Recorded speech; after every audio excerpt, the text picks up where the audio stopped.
So yeah, as Bridget said, my name is Marshall. I'm chairing the PR committee for Coschem. So I want to welcome everybody to the second edition of a Coschem initiative, and that we've put together to inspire and to also inform new members of the possibilities of our industry. So for everybody that's new, Coschem is the Society of Cosmetic Chemists South Africa. We are a professional society for scientists and individuals of our industry, the cosmetic industry, but also overlapping industries. And we have a lot of fun at Coschem, but obviously as a scientific body, we also do education, training, and lectures and sharing like we have today. So it is a great pleasure for me to introduce two ladies to you today. I've had the privilege of working with both of them through the years. So yeah, it's great to introduce Eurita or Yona Budrum and Colleen David. And both are employed with AECI Specialty Chemicals. Thank you, ladies. Thank you for being willing today to also share your story and your journey to inspire new members of our industry. And with that, then I'm going to hand over the stage to you. So thank you. Marcel, just one last thing, and obviously with Colleen and Yona, I think we will keep questions until the end, just for continuity. I'm sure if there are any questions, we'll just take them at the end, please, guys. Or pop them into the chat as we go along, and then we can address it at the end. Thank you. Thanks, Bridget. So thanks, Marcel. Thanks, Bridget. Good morning, everyone. Thank you for taking time out to join us today for our presentation. And thanks, Bridget and Coschem, for giving us this opportunity of being part of the series. So I'm Colleen David. I'm product manager at AECI Specialty Chemicals. So I decided to include a picture of my daughter and I, as it was the decisions that I made around that time of having my daughter that steered me into the cosmetics or personal care industry and into a career that I'm now extremely passionate about. And I'm Yona, the technical manager at AECI Specialty Chemicals. This was just the nicest picture that I had, so nothing so deep on my side. So in terms of tertiary education, I, Colleen, currently have a master's in biology. I did all my tertiary education at Yona and I both at the University of KwaZulu-Natal.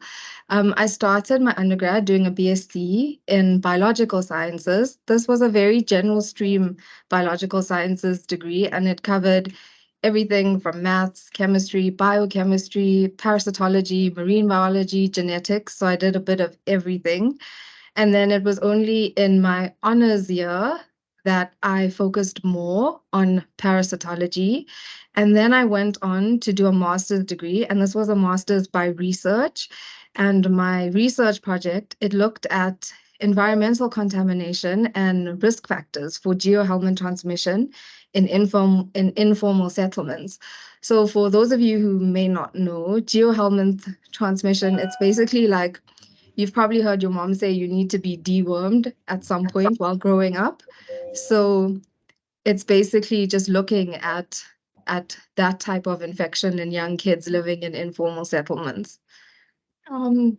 So for me, I was always interested in science from a very young age, always loved science. I always participated in Olympiads, and I got gold and platinum at school level. So it was just a natural transition to move from school to tertiary education in the science department. And so I did a BSc in biomedical science. Then I went on to do honors in medical biochemistry. It's a jack of all trades kind of degree. It looked at the biological side as well as the medical side, which always fascinated me. And then I did my MSc in malaria research, and my topic was to investigate the fitness of lab-reared mosquitoes and for sterilizing them in order to control malaria. So I did my MSc via UKZN and the MRC, which is the South African Medical Research Council. We've added a few pictures here just to show you what it was like working in the field, collecting mosquitoes and larvae, interacting with the communities in northern KZN. And I was a research intern. And that's where I met Cal, actually. She also was a research intern at MRC. And so this is just a few pictures of what the larvae looked like and how we had to feed them. We did DNA electrophoresis on the mosquitoes that we found so that we can identify the species. And there's a picture of me literally blood feeding my mosquitoes so that they would survive and lay eggs because they were not feeding on the hamsters in the lab. Cal, you on top? Yeah, so like Yona mentioned, this is where we met each other and that's where we became friends. It was a really, you also grow personally on a personal level when doing field work and working in the field and not just in the lab. So I think we acquired really important skills during that time. I think also when doing your postgraduate studies, it really does cement certain skills that you may have been introduced to in your undergrad years. Some of the important skills that we decided on was the project planning and implementation, data analysis, scientific writing, logical and critical thinking. And these really are fundamental skills that can be transferred into any scientific field. So, so while after finishing my honors degree in medical biochemistry, I started my cosmetic career at AMCA Products as a quality control intern. And here I learned about the manufacturing processes, how to test viscosity and pH, and what's the importance of it. However, I realized quality was not for me. I did not enjoy it that much, and I really enjoyed the R&D side. So I was given the opportunity to become a research assistant within the R&D department at AMCA, and I really loved the process. I learned about formulations, about the raw materials, and what goes into becoming a developer. After that, I went to do my MSc at the MRC, and then I went back to AMCA to become a junior product developer. I also started my cosmetic journey or my journey into personal care at AMCA Products. I initially joined as a researcher on a part-time basis. I did a lot of research on natural ingredients, looking at indigenous South African plants that could possibly be used in cosmetic products. I actually also spent a lot of time at the CSIR, where we looked at in vitro testing of actives to look at their efficacy. And then it actually happened that someone at the time in our team had resigned, and I was offered to manage a brand. And that's when everything changed for me, and my love for cosmetics really took off. So Yona and I, we had similar roles, junior product developers, and some of the responsibilities included formulation development. That was obviously a very big part. So new product developments, this meant working closely with our marketing teams. What would happen is they would give us a brief and we'd sit down and we'd discuss and we'd decide on how we wanted to approach this new project and the type of products we'd want to develop. But also at AMCA, we were encouraged to go out into the market, to look at stores, to look on shelf, to see what's out there so that we could also identify gaps and take this information to our marketing teams to think about which products or new developments we think would best suit our brands. Cost improvements is another thing we worked on. I mean, a lot of the times, cost does play a big part on the type of formulation that you are developing, and there's always changes in pricing, etc. So we're always looking to cost improve formulations and also product improvements. So on an existing formulation, if there's a raw material that would be beneficial or offer extra function or something to the product, we'd also look at doing that. Another part of our role was to transfer the knowledge from the lab into the factory, so upscaling and working with the production team on how to improve your existing product or how to upscale your new product development that you've just formulated. We also assisted with a lot of production complications. So if there's a batch in the factory that's just not passing quality, it has some issues during the manufacturing, how do we fix that batch, because everything costs money. So the best way is to problem solve this. We were also involved in a lot of the value chain, so the marketing and the supply chain as well. So we got to see the big picture from beginning to end of our projects and really learn every aspect of the business from the FMCG side. And this also helped us develop a lot of soft skills, which you don't really understand when you're a graduate or when you're studying at on a tertiary level, but you get these soft skills when you start working. And this includes public speaking, some leadership, decision making, time management, how to manage your stress, and how to communicate better within a team. So we really focused on AMCA as the start of our journey. As Yona mentioned, we grew both like on a personal level as well as like career-wise. AMCA was very encouraging in terms of attending workshops and online presentations and all of that. So you were always growing in terms of the knowledge. And we were also lucky that we had great mentors at AMCA. These are people with years of experience in the field, and they were always willing to teach us, to learn.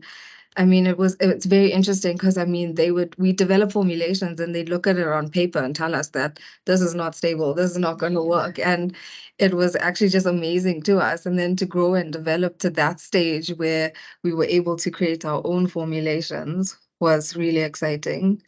We will always be grateful for AMCA and the opportunities they've given us, and the growth that we attained there we will always stay humble and grateful to AMCA for that. So besides AMCA and the MRC, I've worked at Indigo Brands as the development chemist here. So at AMCA, I was formulating more on the hair care side. So at Indigo Brands, I started on the skincare side. So looking at creams and deodorants, roll-ons, lotions. And I also had a lot of learnings in the color cosmetics. So again, the R&D, the technical team at Indigo Brands really taught me. I was very lucky in my entire career to have these amazing people surround me and provide me with the mentorship and give me that comfortable learning environment. And then at Croda, I had to have a mindset change because I had to go from a manufacturer to a supplier, and that you have to change your thinking process a little bit, because now you need to focus on the raw material itself and not the end product. And again, I was involved with a lot of scientists from across the world, which really helps you with your confidence as well, and makes you trust yourself a little bit more when you see scientists across the world having similar issues and challenges and overcoming them together. So after AMCA, I joined Tiger Brands. I was the lead product technologist for personal care. At Tiger Brands, I was also exposed to more skincare formulations, which as AMCA was part of the hair care team. So it was also interesting to learn, especially on formulations to do with deodorants, which is something that I wasn't exposed to before. Also at Tiger Brands, it was the first time in my career that I actually reported to a female manager. And that for me was a very empowering experience, to see someone who is female and just doing amazing things. It makes you feel very, like you can also get there, which is a very empowering feeling. And also at Tiger Brands, it was quite interesting because whereas AMCA, I worked in an environment that was a little bit more flexible, and Tiger, it was more more strict in terms of rules that need to be followed, and these are your duties and responsibilities, and there was a lot less flexibility. So that was also a good learning for me to kind of see for myself which kind of work environment I'm better suited to. At Tiger Brands, I was also exposed to a lot of the aspect of contract manufacturing, where meaning that I went to other factories and I learned from other people who were manufacturing our products. So that also helped me to grow. So challenges are inevitable. You will always be faced with challenges at some point in your career. For me, a major challenge was completing my thesis. So I loved the lab work and the field work.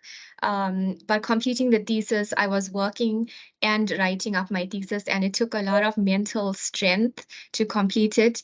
It literally was my blood, sweat, and tears. I blood fed my mosquitoes. I had to sweat to collect the larvae and the mosquitoes during field work. And the tears were just coming back when you write up your thesis and it's all red, basically, and you have to redo everything. It just takes a lot of mental and emotional strength to complete a thesis, and not many people really talk about it when you're at university, like the strength required to complete such a major project at such a young age. So one of the challenges that I experienced was not completing my PhD. So when I joined the Medical Research Council, I actually joined as a PhD student.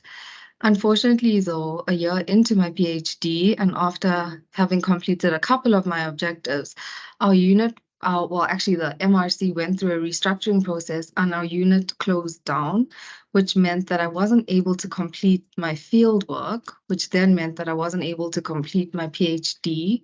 I did try I then switched from malaria to bilharzia, and then I tried to start another PhD in bilharzia control through UKZN, but unfortunately that also didn't work out. But the one thing that I did learn from this experience, though, while in retrospect, is that sometimes also knowing when something is just not meant for you or it's not the right time for you is also an important skill to have. So when I started in the career, it was by accident. I just applied for a quality intern position. I knew nothing of the industry. There was really a lack of the cosmetic industry presence at tertiary institutes. However, this has changed drastically, and it's really amazing to see that universities now have cosmetic diplomas at a tertiary level. They look institutes like CSIR also show that they have projects on the cosmetic side. So it's really nice to see the growth of the presence of the industry presence at these different institutes, which we lacked when we were at university. So I just went with the flow with my career in the beginning because, you always need employment at the end of the day. But from this, I learned that I have this great passion for this job. I love formulating. I love assisting people with their formulations. And I just love the industry in total, the thinking behind it. And just to see some products that you've made on shelf and go through the different stages of development as well. It's really interesting to me. So another challenge that we identified is when you're leaving, your tertiary studies and you're moving into the work environment, it is a transition period, which sometimes can be a bit challenging and difficult, moving from an academic setting into a more corporate environment. For example, with us, when we were doing our research, completing our objectives and lab work and stuff, it was dependent on us, how we did it, the work we put into it. And then you move into a business environment, and also there's a lot more teamwork. You become more dependent on other people, and it can sometimes be a bit of an adjustment. And then also for us, moving into an FMCG environment, which is the fast-moving consumer goods, it's quite an adjustment because everything happens at quite a fast pace. But to be honest, we both ended up loving that pace and then becoming quite addicted to that pace at which things happen. And yeah. And also, I moved from my honors into to AMCA, and then from AMCA back into an academic environment. And when I did that move, I realized that I really love the corporate environment, the FMCG environment. It fits my personality much better than the academic environment. It's just a bit too slow for me, and I prefer problem solving and that fast paced compared to the academic environment. For me, at the beginning of my career, I always perform well on an academic level from school to university. So starting off knowing nothing of the industry really affected my self-confidence at the beginning. But I moved out of that uncomfortable zone. I got okay with learning fast and just and so as you learn, your confidence grows in your career and in yourself. So managing different personalities in a work environment, or not even just a work environment, but you are, faced with different personalities that you're dealing with on a daily basis, which sometimes can be challenging. It sometimes can leave you feeling a bit despondent, but this is the skill that you develop over time. And as you get more experienced, you learn how to manage this better. And then another challenge that I experienced was moving from one part of the industry to another. So moving from FMCG to the supplier side, it was a mindset change at the beginning. But then once you are okay with realizing that you just have to think a little bit differently, and then some things are similar, but at the end of the day, when you're at the supplier side, you're not selling the finished product, you're selling the raw material, and you need to realize how you're going to sell this raw material instead of looking at the end product. However, because coming from the customer side into the supplier side, I had the knowledge of what would I look for in the raw material, and then I applied that mindset into trying to sell the raw material. And I think that has helped me greatly as well. So for me, I'm currently still in this transition phase from moving from the customer to the supplier. Like Yona mentioned, it is a mindset change, and I learn and realize things every day. And it's quite funny because it's things that occur naturally to some of my teammates. It's sometimes things that I would never have thought about, but I am learning and I am growing. So we've highlighted on this slide, we've highlighted some of the achievements or things that we are proud of. So one of the things I'm really proud of is publishing my master's as a scientific paper in the Journal of Parasitic Diseases.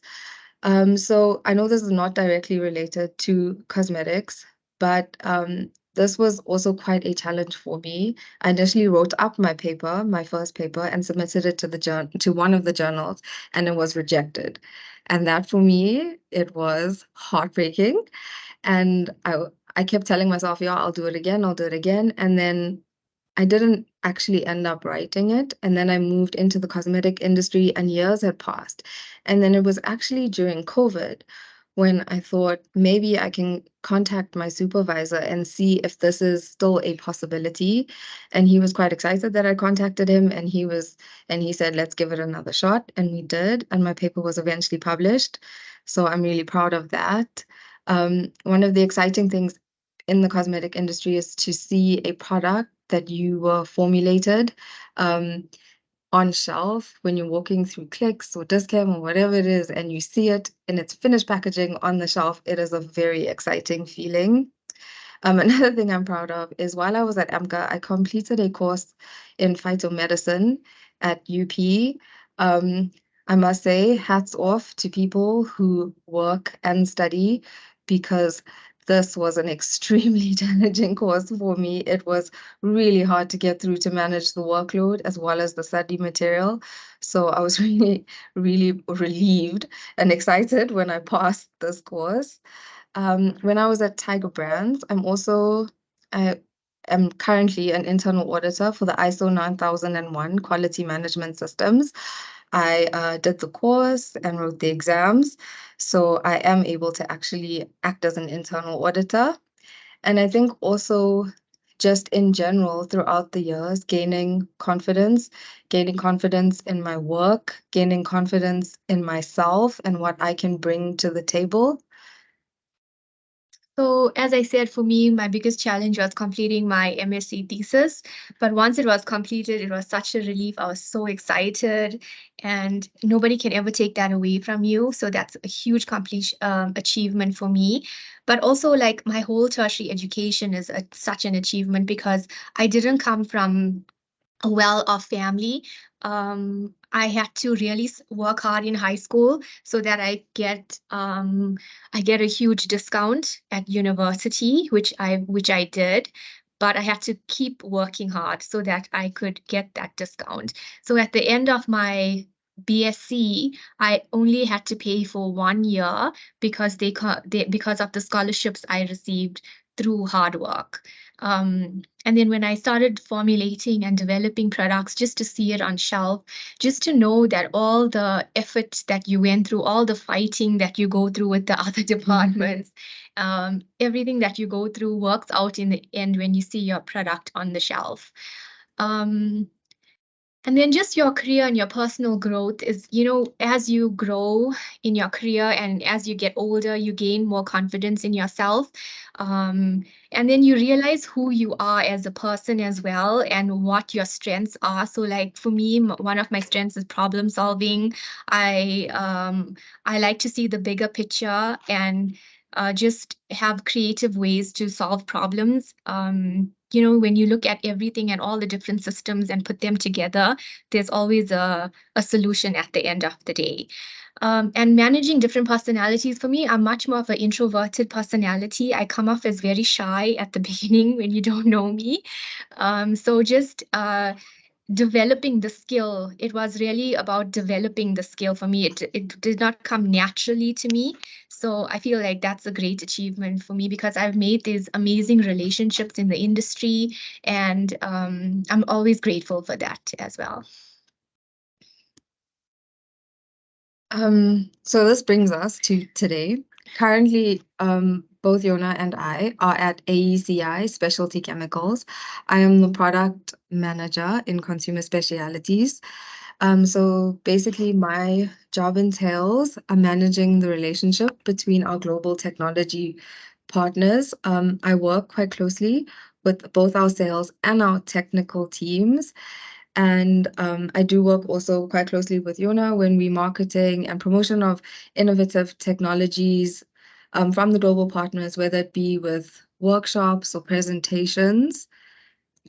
And I'm the technical manager, so I manage the technical lab. I assist with formulation development for new products that we try to develop here as guideline formulations and to assist customers with their existing formulations. I assist with the technical sales and also the marketing. But I have to say, working at AECI has been really amazing. We have great female leadership here, and working under Threya, for example, she really believes in you and she gives you the opportunities. Yeah, she really supports you and encourages you and makes you believe in yourself. So, because there are times in my current job where sometimes I can feel quite lost just in this transition period, and she really has been very supportive in making me believe that I can also do this, which makes me want to work harder to do this. Yeah, and also to have a woman of color in such a leadership position just makes you believe that you can achieve all your goals as well. So, having been in the industry for a couple of years now, Yona and I were discussing, little maybe nuggets of wisdom or guidance or something that we could give to students maybe entering your first job or someone that is new to the industry. And always just keep educating yourself. Grab every opportunity you can to learn, whether it be a workshop, an online presentation, or reading an article. Just use you will never reach a point where you know everything. And just also remember to stay humble and kind, because you can learn from everyone. It's not just your senior members in your team, but even your interns, even your lab assistants, even in the factory, the people who help you make the products, they teach you things that you wouldn't necessarily be exposed to just working on your own. Also for me, I learned that you have to come out of your comfort zone. You have to be comfortable being uncomfortable. And that's when you're uncomfortable, that's when you learn. So you just have to be okay with being uncomfortable and continuous learning. And then that's how you grow in your career. Because what you don't know today, you will know tomorrow if you are willing to learn it.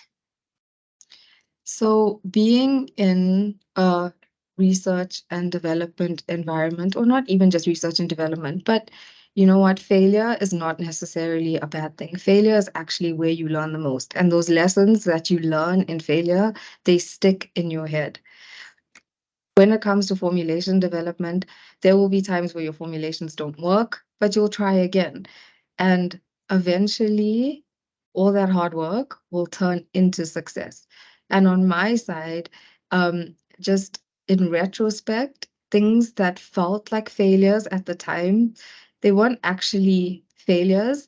They just led me into a different direction, and a direction that was good for me and where I needed to go.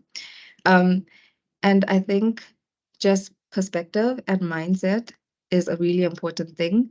I attended, it's called LeaderCast, a few years ago, and there's actually two things that really stuck in my head.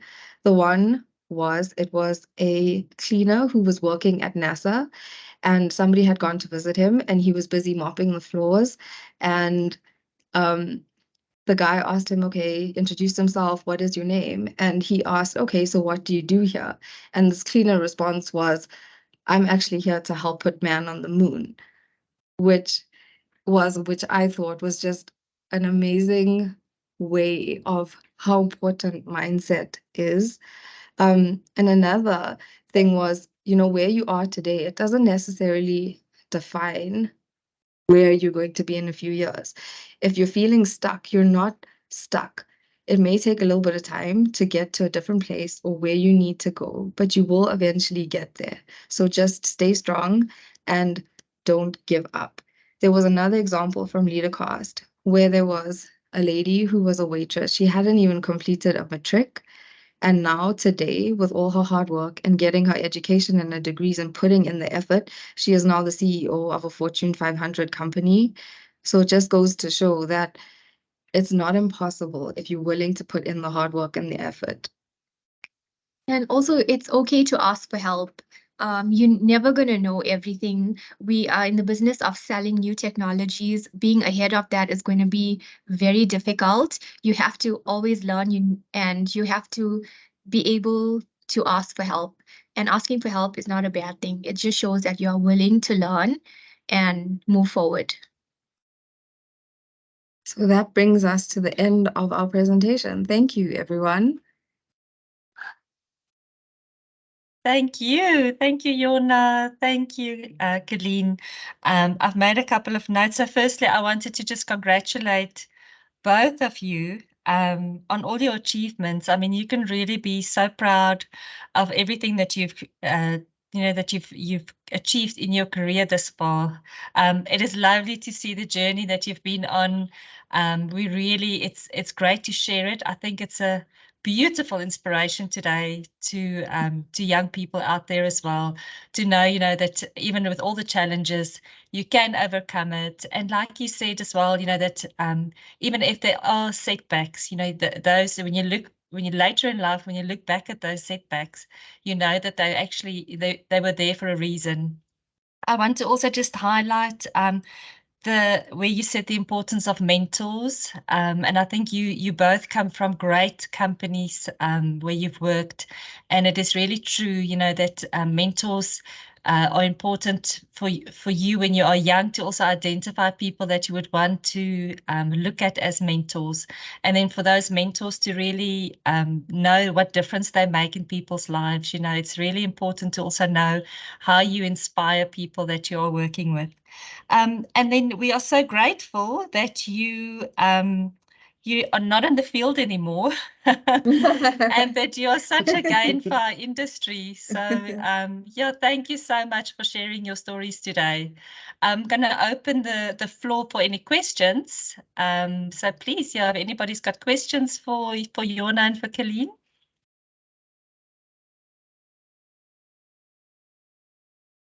Yeah, if you have a question, you can just unmute your microphone, or you're welcome to pop it into the chat. I think maybe just to mention from my side that obviously the Society of Cosmetic Chemists is a non-profit, and both Eureka and Marcel are on our council. They volunteer their time and assist. I think you'll find, if you're involved with the industry, that it's extremely passionate industry.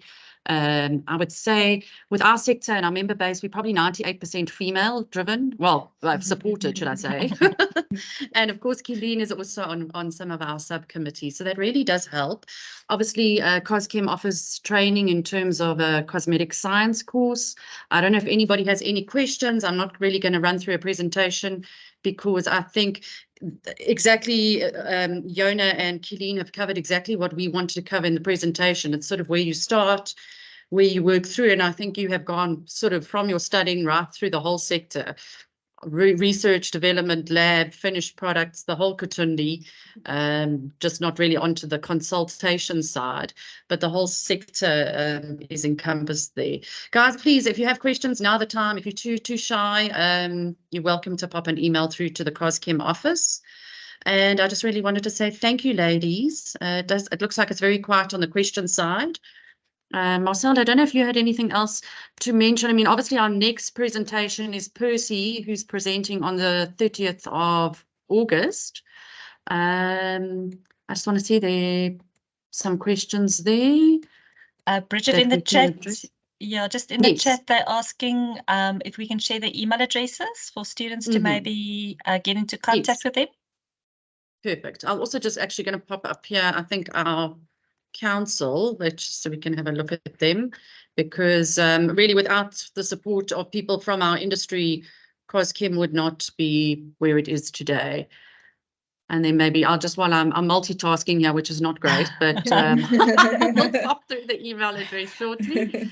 But it's also, you can just put info@coschem.co.za. I think maybe. Okay, and there's our lovely, vibrant team. Is it sharing, Marcel? Yes, it's sharing. Yes. We can see it. I want to just mention to Jona and Colleen to also have a look at the chat, because there are a couple of people also wanting to get into contact with you with regards to formulations and collaboration. So maybe also just great if you have a squiz at that. Okay. Yeah. So with Onel. I'm sorry if I pronounce your name incorrectly. You can email us. Bridget will share our email addresses, and you are free to email us, and we can continue the conversation with you on that. Perfect, thank you. And also we are trying to assist some of the students with internships. Obviously, it's not our core focus. I mean, our core focus is dissemination of scientific information. We focus on the individual, so we only have individual membership. It's the person that we are educating and furthering through the society. But please do contact us if there are internships available. We will information. And then also, if you follow us on Facebook or LinkedIn, we tend to share information and vacancies in the sector as well. Obviously, there's a lot of Coschem members on the list on the platform at the moment, so we're sort of speaking more to non-Coschem members, because that was our drive, is to target our student base at the universities. And thank you also all, I don't know how many students are online, but thank you for taking the time to join us. I hope that you are excited about the sector and the industry. And then I think let me just go back to the chat.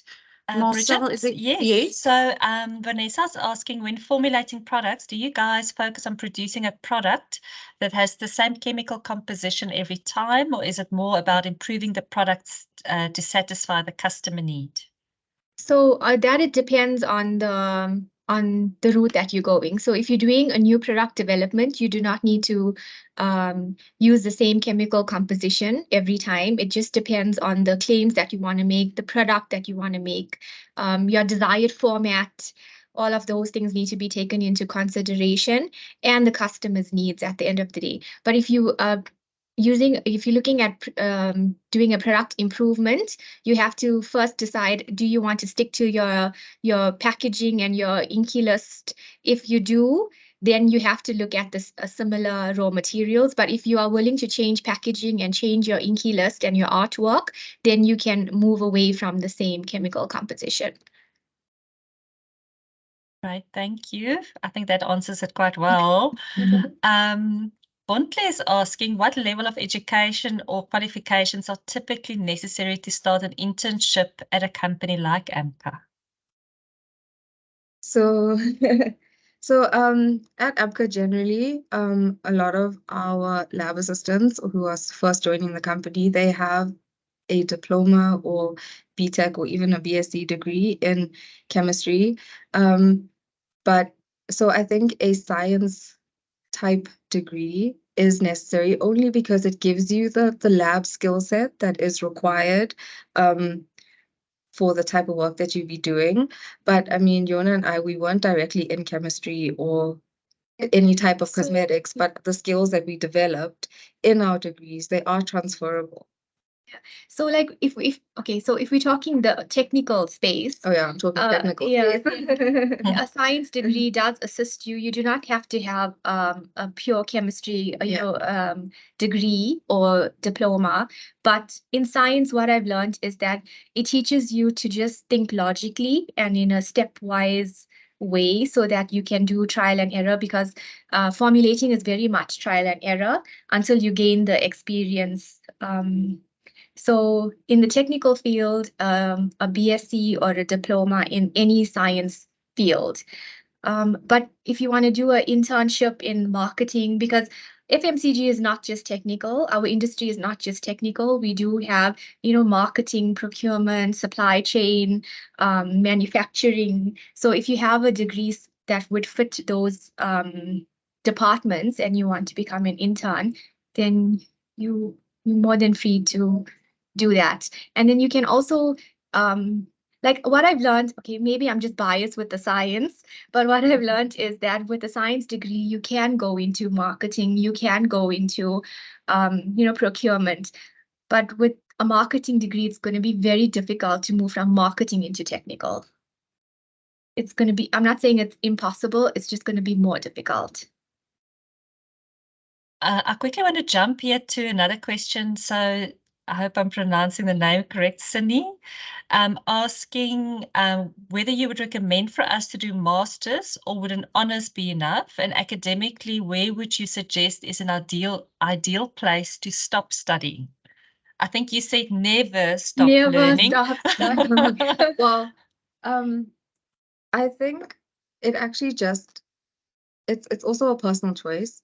Like Yona said, a master's and a PhD, it can be very grueling. It's not that to say that like a BSc wouldn't be enough or you have to do. I would suggest though completing an honors degree. I think it's really useful to have that postgraduate qualification. Yeah, because it also teaches you how to do experimental design and things like that. So on a BSc, you can get into the industry with the BSc. There's many colleagues that have BScs and they've done extremely well in the industry. But I would just say, to give you that little bit extra, it's nice to do a postgrad, because you you have the experience of experimental design. So when we're formulating or when we're testing raw materials and when we're testing the application of this raw material on skin or hair, how do you design the project? How do you design this experiment? And you get that experience from your postgraduate. Yeah, postgraduate degrees, they really do start cementing the skills that you develop in a BSc. Kanisa is asking, with a chemistry background, is there any other course that you can do in order to learn how to formulate? So I want to just jump in here to say to Kanisa also to promote our Coschem diploma, because that also assists, it learns you teaches you the fundamentals of cosmetic chemistry. And also raw materials, and gives a nice overview of the entire industry and in formulating, because in your second year, you obviously also learn about formulating a product, simple products, but it's a start. So I don't know if you've got any additional comments, maybe? So also at UCT with Dr. Sishi, she has a very good program, the cosmetic diploma, that teaches you how to formulate. But how to formulate is also a personal journey that you need to be able to want to learn, because it's very much trial and error. Your first formulation you ever do is going to separate. It's never going to be like easy. It's going to separate, but once it's like that, failure becomes a success, because then okay, if I add this, it's going to separate. If I add, and another emulsifier, then it may be stable. Because with formulating, you may read, but the theory doesn't really move into practical. You have to be on bench and you have to do it in the lab and practice. And I think at any point, if you're not able to complete like a full degree or full diploma, there are also short courses and stuff that are available to you where you can learn like a particular skill. For example, with me, when I first got started in formulation development, it was a steep learning for me because I didn't really know much about it. So I did a lot of short courses, like for example, one in emulsifiers. I attended a lot of workshops that looked at, say, rheology modifiers or something like specific raw materials or technologies that you're using in cosmetics. And I learned through doing also a lot of short courses in between my actual study. Thank you. I see somebody's asking here for a formulation, so I want to actually just encourage them to maybe get into contact directly with you. It is for a simple formulation for fragrance, but I think Patlaka, then maybe just to get into contact with Colleen and Yona outside of today. Shame we won't ask them to share all their formulations in this forum. I'm just going through the chat quickly. Okay, I think that is it, unless I'm missing a question and somebody just want to maybe quickly ask, but I think we've covered all of it. Marcel, I think people were inquiring about the cosmetic science course and, moving into the industry if they were not previously in the industry. I know some people have sort of, completed BSc, they've gone industrial, have gone into pharmacy, and then they complete the cosmetic science course and then they move into the sector. So it definitely is taken in high regard within the sector. It's very well recognized training within the industry. Most of the lecturers, well, actually all the lecturers are from within the industry, have completed the training. As I said, it's a very close linked, I don't want to use the word family, but I mean, everybody has you get to know each other. It's very much about the networking and the connecting and things like that. But yeah, guys, if you're interested in the course or membership or anything like that, please pop an email through to me. It's bridget@coschem.co.za, and we can take it from there. And then if you'd like to obtain contact details for the ladies at AECI, I can also share those with you. Thank you. Thank you from our side. Thank Thank you. you. Thanks, Thanks, ladies. Thanks, everyone. everybody. And have an awesome day. Thank you. too. Thank you. Thanks. Thank you, Bye. Yona and Colleen. Thank you. It was very informative. I actually didn't realize that you'd come from that's such a different background, actually, and then to step into the sector. So this is what I love about the sharing, is that actually we don't, I guess maybe people that called on you at AMCO know your background, but you don't always actually put it forward. And it's so interesting to have learned where you have have come from. So thank you very, very much. Everybody have a you. lovely, lovely day. Okay, Thank bye. you. Take care. Bye-bye. Thank you. Mm. Bye. Thanks. Bye.